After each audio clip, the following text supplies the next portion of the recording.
ന്യായാധിപന്മാർ അധ്യായം 9. അനന്തരം യെരുബ്ബാലിന്റെ മകനായ അബീമേലെക്ക് ശെഖേമിൽ തന്റെ അമ്മയുടെ സഹോദരന്മാരുടെ അടുക്കൽ ചെന്ന് അവരോടും തന്റെ അമ്മയുടെ പിതൃഭവനമായ സർവ്വ കുടുംബത്തോടും സംസാരിച്ചു. യെരുബ്ബാലിന്റെ 70 പുത്രന്മാരും കൂടെ നിങ്ങളെ ഭരിക്കുന്നതോ ഒരുത്തൻ നിങ്ങളെ ഭരിക്കുന്നതോ നിങ്ങൾക്ക് ഏത് നല്ലത്? ഞാൻ നിങ്ങളുടെ അസ്ഥിയും മാംസവും ആവുന്നു എന്ന് ഓർത്തുകൊള്ളുവിൻ എന്ന് ശെഖേമിലെ സകല പൗരന്മാരോടും പറവീൻ എന്ന് പറഞ്ഞു.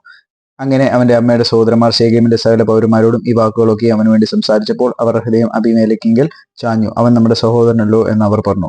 പിന്നെ അവർ ബാൽബെരീത്തിന്റെ ക്ഷേത്രത്തിൽ നിന്ന് 70 വെള്ളിക്കാശ് എടുത്ത് അവന് കൊടുത്തു. അതിനെക്കൊണ്ട് അബീമേലെക്ക് തുമ്പുകെട്ടവരും നിസ്സാരന്മാരുമായ ആളുകളെ കൂലിക്ക് വാങ്ങി അവർക്ക് നായകനായി തീർന്നു. അവൻ ഒഫ്രയിൽ തന്റെ അപ്പന്റെ വീട്ടിൽ ചെന്ന് യെരുബ്ബാലിന്റെ പുത്രന്മാരായി തന്റെ സഹോദരന്മാരായ 70 പേരെയും ഒരു കല്ലിന്മേൽ വെച്ച് കൊന്നു. എന്നാൽ യെരുബ്ബാലിന്റെ ഇളയ മകനായി യോഥാം ഒളിച്ചു കളഞ്ഞതുകൊണ്ട് ശേഷിച്ചു. അതിന്റെ ശേഷം ശെഖേമിലെ സകല പൗരന്മാരും മില്ലോഗ്രഹമൊക്കെയും ഒരുമിച്ച് കൂടി ചെന്ന് ശെഖേമിന്റെ ജ്ഞാപക സ്തംഭത്തിനരികെയുള്ള കരുവേലകത്തിങ്കൽ വെച്ച് അബീമേലെക്കിനെ രാജാവാക്കി. ഇതിനെക്കുറിച്ച് യോഥാമിന് അറിവ് കിട്ടിയപ്പോൾ അവൻ ഗെരിസീം മലമുകളിൽ ചെന്ന് ഉച്ചത്തിൽ അവരോട് വിളിച്ചു പറഞ്ഞതെന്നാൽ, ശെഖേം പൗരന്മാരെ, ദൈവം നിങ്ങളുടെ സങ്കടം കേൾക്കേണ്ടതിന് നിങ്ങൾ എന്റെ സങ്കടം കേൾപ്പിൻ. പണ്ടൊരിക്കൽ വൃക്ഷങ്ങൾ തങ്ങൾക്ക് ഒരു രാജാവിനെ അഭിഷേകം ചെയ്യുവാൻ പോയി. അവ ഒലിവ് വൃക്ഷത്തോട്, നീ ഞങ്ങൾക്ക് രാജാവായിരിക്കുക എന്ന് പറഞ്ഞു. അതിനൊലിവ് വൃക്ഷം, ദൈവവും മനുഷ്യരും എന്നെ പുകഴ്ത്തുവാൻ ഹേതുവായിരിക്കുന്ന എന്റെ പുഷ്ടി ഞാൻ ഉപേക്ഷിച്ച് വൃക്ഷങ്ങളുടെ മേൽ ആടുവാൻ പോകുമോ എന്ന് പറഞ്ഞു. പിന്നെ വൃക്ഷങ്ങൾ അത്തിവൃക്ഷത്തോട്, നീ വന്ന് ഞങ്ങൾക്ക് രാജാവായിരിക്കുക എന്ന് പറഞ്ഞു. അതിന് അത്തിവൃക്ഷം, എന്റെ മധുരവും വിശേഷപ്പെട്ട പഴവും ഞാൻ ഉപേക്ഷിച്ച് വൃക്ഷങ്ങളുടെ മേൽ ആടുവാൻ പോകുമോ എന്ന് പറഞ്ഞു. പിന്നെ വൃക്ഷങ്ങൾ മുന്തിരിവള്ളിയോട്, നീ വന്ന് ഞങ്ങൾക്ക് രാജാവായിരിക്കുക എന്ന് പറഞ്ഞു. മുന്തിരിവള്ളി അവയോട്, ദൈവത്തെയും മനുഷ്യനെയും ആനന്ദിപ്പിക്കുന്ന എന്റെ രസം ഞാൻ ഉപേക്ഷിച്ച് വൃക്ഷങ്ങളുടെ മേൽ ആടുവാൻ പോകുമോ എന്ന് പറഞ്ഞു. പിന്നെ വൃക്ഷങ്ങളെല്ലാം കൂടെ മുൾപ്പടപ്പിനോട്, നീ വന്ന് ഞങ്ങൾക്ക് രാജാവായിരിക്കുക എന്ന് പറഞ്ഞു. മുൾപ്പടപ്പ് വൃക്ഷങ്ങളോട്, നിങ്ങൾ യഥാർത്ഥമായി എന്നെ നിങ്ങൾക്ക് രാജാവായി അഭിഷേകം ചെയ്യുന്നുവെങ്കിൽ വന്ന് എന്റെ നിഴലിൽ ആശ്രയിപ്പിൻ. അല്ലെങ്കിൽ മുൾപ്പടപ്പിൽ നിന്ന് തീ പുറപ്പെട്ട് ലെബാനോനിലെ ദേവദാരുക്കളെ ദഹിപ്പിക്കട്ടെ എന്ന് പറഞ്ഞു. നിങ്ങൾ ഇപ്പോൾ അബീമേലെക്കിനെ രാജാവാക്കിയതിൽ വിശ്വസ്തയും പരമാർത്ഥതയും ആവുന്നുവോ പ്രവർത്തിച്ചത്? നിങ്ങൾ യെരുബ്ബാലിനോടും അവന്റെ കുടുംബത്തോടും നന്മയാവുന്നുവോ ചെയ്തത്? അവന്റെ പ്രവൃത്തിയുടെ യോഗ്യതയ്ക്ക് തക്കവണ്ണമോ അവനോട് പ്രവർത്തിച്ചത്? എന്റെ അപ്പൻ തന്റെ ജീവനെ ഗണ്യമാക്കാതെ നിങ്ങൾക്ക് വേണ്ടി യുദ്ധം ചെയ്ത് മിദ്യാന്റെ കയ്യിൽ നിന്ന് നിങ്ങളെ രക്ഷിച്ചിരിക്കുക. നിങ്ങൾ ഇന്ന് എന്റെ അപ്പന്റെ ഗ്രഹത്തിന് വിരോധമായി എഴുന്നേറ്റ് അവന്റെ പുത്രന്മാരായ 70 പേരെയും ഒരു കല്ലിന്മേൽ വെച്ച് കൊല്ലുകയും അവന്റെ ദാസിയുടെ മകനായ അബീമേലെക്ക് നിങ്ങളുടെ സഹോദരനായിരിക്കൊണ്ട് അവനെ ശെഖേം പൗരന്മാർക്ക് രാജാവാക്കുകയും ചെയ്തുവല്ലോ. ഇങ്ങനെ നിങ്ങൾ എന്നെ യെരുബ്ബാലിനോടും അവന്റെ കുടുംബത്തോടും ചെയ്തത് വിശ്വസ്തയും പരമാർത്ഥയും എന്ന് വരികിൽ നിങ്ങൾ അബീമേലെക്കിൽ സന്തോഷിപ്പിൻ, അവൻ നിങ്ങളിലും സന്തോഷിക്കട്ടെ. അല്ലെങ്കിൽ അബീമേലെക്കിൽ നിന്ന് തീ പുറപ്പെട്ട് ശെഖേം പൗരന്മാരെയും മില്ലോ ഗ്രഹത്തെയും ദഹിപ്പിക്കട്ടെ. ശെഖേം പൗരന്മാരിൽ നിന്ന് മില്ലോ ഗ്രഹത്തെയും തീ പുറപ്പെട്ട് അബീമേലെക്കിനെയും ദഹിപ്പിക്കട്ടെ. ഇങ്ങനെ പറഞ്ഞിട്ട് യോഥാം ഓടിപ്പോയി ബേരിലേക്ക് ചെന്ന് തന്റെ സഹോദരനായ അബീമേലെക്കിനെ പേടിച്ച് അവിടെ പാർത്തു. അബീമേലെക്ക് ഇസ്രായേലിനെ 3 സംവത്സരം ഭരിച്ച ശേഷം ദൈവം അബീമേലെക്കിനും ശെഖേം പൗരന്മാർക്കും തമ്മിൽ ഛിദ്രബുദ്ധി വരുത്തി. ശെഖേം പൗരന്മാർ അബീമേലെക്കിനോട് ദ്രോഹം തുടങ്ങി. അങ്ങനെ യെരുബ്ബാലിന്റെ 70 പുത്രന്മാരോടും ചെയ്ത പാതകത്തിന് പ്രതികാരം വരികയും അവരുടെ രക്തം അവരെ കൊന്നവനായ അവരുടെ സഹോദരൻ അബീമേലെക്കും അവന്റെ സഹോദരന്മാരെ കൊല്ലുവാൻ അവന് തുണയായിരുന്ന ശെഖേം പൗരന്മാരും ചുമക്കുകയും ചെയ്തു. ശെഖേം പൗരന്മാർ മലമുകളിൽ അവന് വിരോധമായി പതിയിരിപ്പുകാരെ ആക്കി.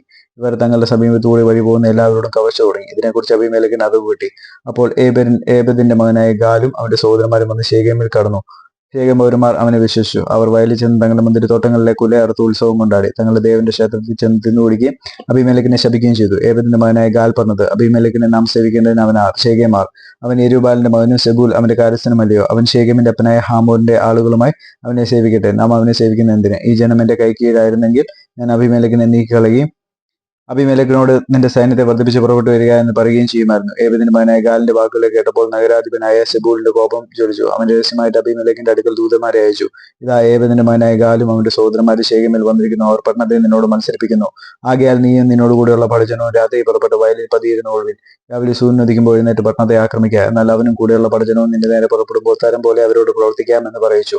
അങ്ങനെ അബീമേലെക്കും കൂടെയുള്ള പടജനമൊക്കെയും രാത്രിയിൽ പുറപ്പെട്ട് ശെഖേമിനരികെ 4 കൂട്ടമായി പതിയിരുന്നു. ഏബെദിന്റെ മകനായ ഗാൽ പുറപ്പെട്ട് പട്ടണത്തിന്റെ ഗോപുരത്തിങ്കൽ നിന്നപ്പോൾ അബീമേലെക്കും കൂടെയുള്ള പടജനവും പതിയിരിപ്പിൽ നിന്ന് എഴുന്നേറ്റു. ഗാൽ പടജനത്തെ കണ്ടപ്പോൾ അതാ പർവ്വതങ്ങളുടെ മുകളിൽ നിന്ന് പടജനം ഇറങ്ങി വരുന്നുവെന്ന് സെബൂലിനോട് പറഞ്ഞു. സെബൂൽ അവനോട്, പർവ്വതങ്ങളുടെ നേരിൽ കണ്ടിട്ട് മനുഷ്യൻ നിനക്ക് തോന്നുകയാവുന്നു എന്ന് പറഞ്ഞു.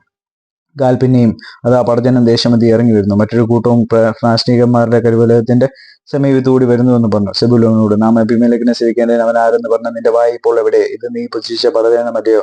ഇപ്പോൾ പുറപ്പെട്ട് അവരോട് പോരുക എന്ന് പറഞ്ഞു. അങ്ങനെ ഗാൽ ശെഖേം പൗരന്മാരുമായി പുറപ്പെട്ട് അബീമേലെക്കിനോട് പടവെട്ടി. അബീമേലെക്കിന് മുമ്പിൽ അവൻ തോറ്റോടി. അവനെ പിന്തുടർന്ന് പടിവാതിൽ വരെ അനേകം പേർ ഹതന്മാരായി വീണു. അബീമേലെക്ക് അരൂമിൽ താമസിച്ചു. സെബൂൽ ഗാലിനെയും സഹോദരന്മാരെയും ശെഖേമിൽ പാർപ്പാൻ സമ്മതിക്കാതെ അവിടെ നിന്ന് നീക്കിക്കളഞ്ഞു. പിറ്റന്നാൾ ജനം വയലിലേക്ക് പുറപ്പെട്ട് അബീമേലെക്കിന് അതിനെക്കുറിച്ച് അറിവ് കിട്ടി. അവൻ പടജനത്തെ കൂട്ടി 3 കൂട്ടമായി ഭാഗിച്ച് വയലിൽ പതിയിരുന്ന ജനം പട്ടണത്തിൽ നിന്ന് പുറപ്പെട്ടു വരുന്നത് കണ്ട് അവരുടെ നേരെ ചെന്ന് അവരെ സംഹരിച്ചു. പിന്നെ അബീമേലെക്കും കൂടെയുള്ള കൂട്ടവും പാഞ്ഞു എന്ന് പട്ടണത്തിന്റെ പടിവാതിക്കൽ നിന്നു.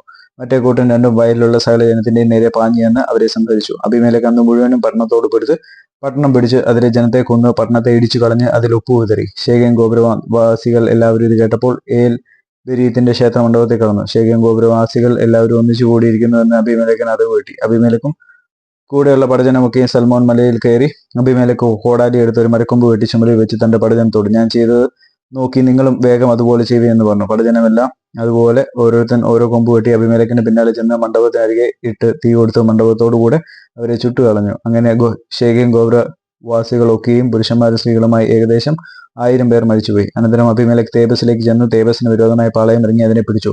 പട്ടണത്തിനകത്ത് ഉറപ്പുള്ള ഒരു ഗോപുരം ഉണ്ടായിരുന്നു. അവിടേക്ക് സകല പുരുഷന്മാരും സ്ത്രീകളും പട്ടണത്തിലുള്ളവരൊക്കെ ഓടിക്കടന്ന് വാതിലടച്ച് ഗോപുരത്തിന്റെ മുകളിൽ കയറി.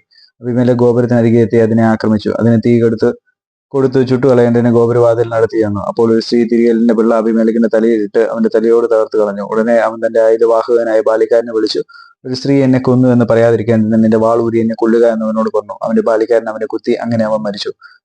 അബിമേലെക്ക് മരിച്ചുപോയെന്ന് കണ്ടപ്പോൾ ഇസ്രായേലിയർ താന്താങ്ങളുടെ സ്ഥലത്തേക്ക് മടങ്ങിപ്പോയി. അബിമേലെക്ക് തന്റെ 70 സഹോദരന്മാരെ കൊന്നതിനാൽ തന്റെ അപ്പനോട് ചെയ്തിട്ടുള്ള പാതകത്തിന് ദൈവം ഇങ്ങനെ പകരം ചെയ്തു.